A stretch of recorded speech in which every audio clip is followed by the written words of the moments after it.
Planning your first trip to Punta Cana, or maybe it's been a while since your last visit. Either way, you're probably excited and maybe even a little nervous, which is exactly why I'm making this updated Punta Cana for first-timers video. I was just there a few months ago, and things have definitely changed since my last visit. And in fact, I also updated my Cancun first-timers guide for the same reason. So let's get right into it. Now, one of the biggest questions I get is Punta Cana safe? Because it has been in the headlines recently with some tourist incidents, so it is a fair concern. Now, I've been there many times and have always felt safe, even off the resort. But just like any tourist destination, there are always potential risks and scams. And that's why you're going to want to watch this entire video, because I'm going to share important tips to help you mitigate those risks and avoid scams, including a few newer ones you might want to know about. Next, let's talk about entry requirements for 2025, because this is one thing that has changed since my last video.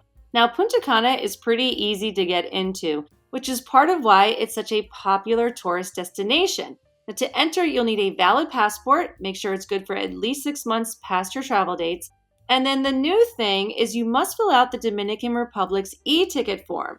So it's really simple and free. And I have a video that walks you through how to do it. Some airlines like United require you to upload the e-ticket before issuing your boarding pass, while others don't. So it's a little confusing at times, but either way, keep the QR code you're given after you fill it out handy, like screenshot it or print it just in case. Now, one important tip is that there are scam websites that are trying to charge you for this form. So do not fall for this. The e-ticket is completely free on the official site, and I will be putting that in the description below. And if you're traveling from the US or Canada, that's it. No visas, extra fees, or tourist taxes to worry about. Next, let's talk about the Punta Cana Airport, because it can definitely be a little overwhelming.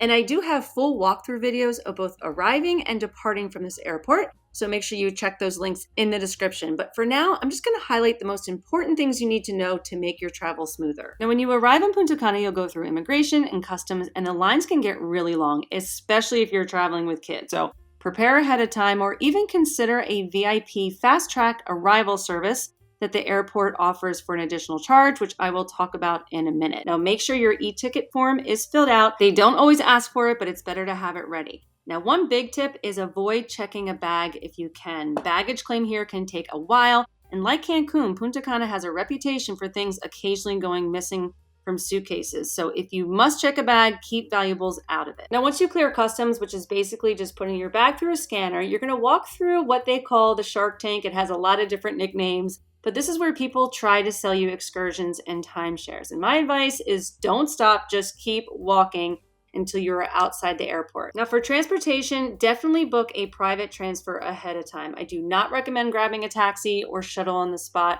And I personally use Viator in Punta Cana, and I'll drop my links in the description. It's a great way to compare options, read reviews, and choose a reliable company. And if you've had a good experience with a transfer company, share it in the comments. I'd love to hear about it. Now, when you depart from the Punta Cana Airport, they do recommend to arrive 3 hours before your flight, especially if you are checking in a bag. If you're carry-on, only 2 hours might be enough, but remember, this airport is smaller and it's an open air concept, so the AC is not great. It has a cool tropical vibe, but it can get really warm and crowded, and security lines can get really long. And pro tip, I always travel with a small neck fan whenever I go to this airport. It is an absolute lifesaver because it can get hot. Now, like I mentioned earlier, there's also a VIP fast track service for both arrival and departure. For arrival, you have to book this on the website of the airport. It's usually around $125 per person, but it could be worth it during peak times. For departure, you can actually purchase it right at the airport or ahead of time on the website. And it's usually around $40, but sometimes less. They do run sales, so depending on the capacity of the airport. And it is a great option if you want to skip the lines and get to your gate faster. Now, there are a few scams at the Punta Cana Airport that you should definitely know about, but I'm going to cover those at the end of the video, along with some other common scams to avoid. And if you're new here, please consider subscribing. 3 Days and Tres Noches brings you honest resort reviews, travel tips, and information, and shows you can have an amazing vacation in a really short amount of time. Next, let's talk where to stay, because Punta Cana isn't just one spot. It's a coastline with different types of beaches and vibes. First, you have Bavaro Beach. This is the most popular, and it's great for first-timers because it has those beautiful white sand beaches with turquoise water. lots of all-inclusives, and it's lively and has everything close by. Next is Cap Cana, which is only about 15 minutes from the airport and sits inside a gated community, so it instantly feels more luxury and private. But with that, the resorts tend to be priced higher. Now, the beaches here are beautiful, but they're a little bit more calm, more low-key, and some people feel they're not as striking as some of the other parts of Punta Cana. Next is Uvero Alto, which is north of the Punta Cana Airport, around 40 minutes. Now, this is a little bit more remote and relaxed, but it does have the brown sand with rougher waves. And it is a bit more budget-friendly because of the beach conditions and the distance from the airport. But just keep in mind, then the transportation is going to cost a little bit more to get there. Now, there is a new and up-and-coming area called Meaches, which is about an hour and 20 minutes from the airport, and it has newer resorts, but a more quieter, less touristy vibe, and the beaches are supposed to be beautiful. It's definitely an area I can't wait to try. Now, the bigger question I get is whether you should stay at an Airbnb or an all-inclusive resort. Now, I personally think, especially since it's your first time, that the all-inclusive resort is the way to go because you just land at the airport, you don't have to think about a thing, meals, drinks, entertainment, it's all included, and it's just easy, safe, and predictable, and it takes away a lot of potential stress that could happen your first time visiting. But then the next question is always, okay, then which all-inclusive resort is the best and should I stay at? And that's where it can get really overwhelming because there are so many options. Now, I just uploaded a 3-part series on mistakes people make when booking an all-inclusive resort, and it's definitely worth watching because it will help a lot with your research. And honestly, since it's your first time, using a travel agent is usually the way to go because you just give them your wish list, they know the different resorts, and they can narrow it down for you. The biggest tip I can give you is do not go cheap, especially in Punta Cana. Because at many of the budget resorts in Punta Cana, the food quality and safety standards are not as strong. So meals can be hit or miss, sometimes even causing stomach issues, which is why I always recommend choosing one of the more luxury resorts because the difference in food is noticeable and just the overall experience is much better. And I have several honest resort reviews on my channel, so definitely check those out. And the travel agency I work with focuses mostly on Cancun and Riviera Maya.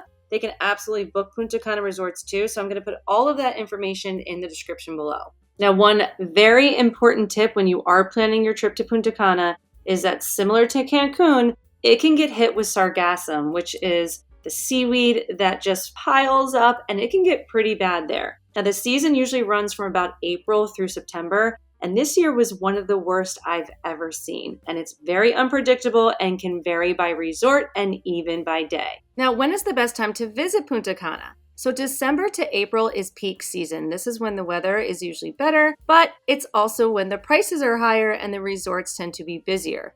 Now, May through August is hotter, more humid, and it's also when the sargassum can show up. So if you're looking for that beach vacation, it might not be the time to go. And then September and October have the best deals, but it's hurricane season. So if you decide to go during this time, you might want to get travel insurance.